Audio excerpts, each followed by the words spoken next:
দেশজুড়ে টানা বৃষ্টিতে তলিয়ে গেছে কৃষকের স্বপ্ন।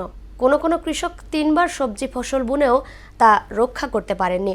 মাঠে যেটুকু সবজি ফসল অবশিষ্ট আছে তা নিয়েও শঙ্কিত তারা। বৃষ্টি বন্যার অভিশাপে আগাম জাতের সবজি বেশি ক্ষতিগ্রস্ত হয়েছে দাবি করে সরকারের কাছে ভর্তুকির আকুতি জানিয়েছেন বিপর্যস্ত কৃষকেরা। আরিফ হোসেনের ক্যামেরায় উষা ফেরদৌসের রিপোর্ট।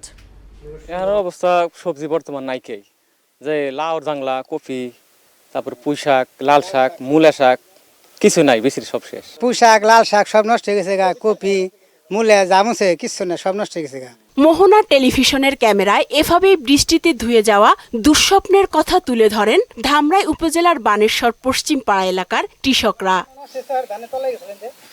বিস্তীর্ণ এই ধান খেতে এখন সবজি থাকার কথা ছিল, কিন্তু বৃষ্টির অভিশাপে পানি জমে থাকা মাঠে এখন ধান চাষ করছেন কৃষক।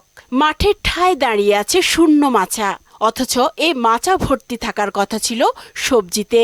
ক্ষতি হয়েছে যে ধান তো পানিতে নইছে, কিন্তু ক্ষতি হয়েছে কদর ক্ষেত, তারপরে লাউ ক্ষেত, এখানে ফসল মসল এখানে লাখ লাখ টাকা চলে যায়। এখন তো মনে হয় হালকা কিছু বুনলেই লাখ লাখ টাকা নষ্ট হয়ে যায়। বেশি নষ্ট হয়ে যখন তো এখানে ধান ডুবে গেছে, ওই দুন্দুল ক্ষেত ডুবে গেছে। বৃষ্টির পানি বের হওয়ার পথ না থাকায় জলাবদ্ধতা সৃষ্টি হয়ে ডুবেছে তাদের সোনালী ফসল।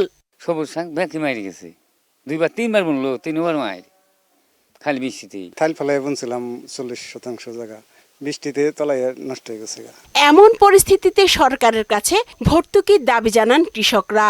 ভর্তুকি এই সমস্ত ব্যাপার তো সরকারের কোনো নজরদারি নাই, কে দেখবো গেলে। ভর্তুকি তো চামই, এখন কৃষি অফিসার আসলে কয়ে সরকার দিলে আমরা দিব। আবহাওয়া অধিদপ্তরের তথ্য মতে এই মৌসুমে বর্ষা বেশি সময় ধরে থাকায় স্বাভাবিকের চেয়ে অন্তত 30% বেশি বৃষ্টি হয়েছে। উষা ফেরদৌস, মোহনা সংবাদ, ঢাকা।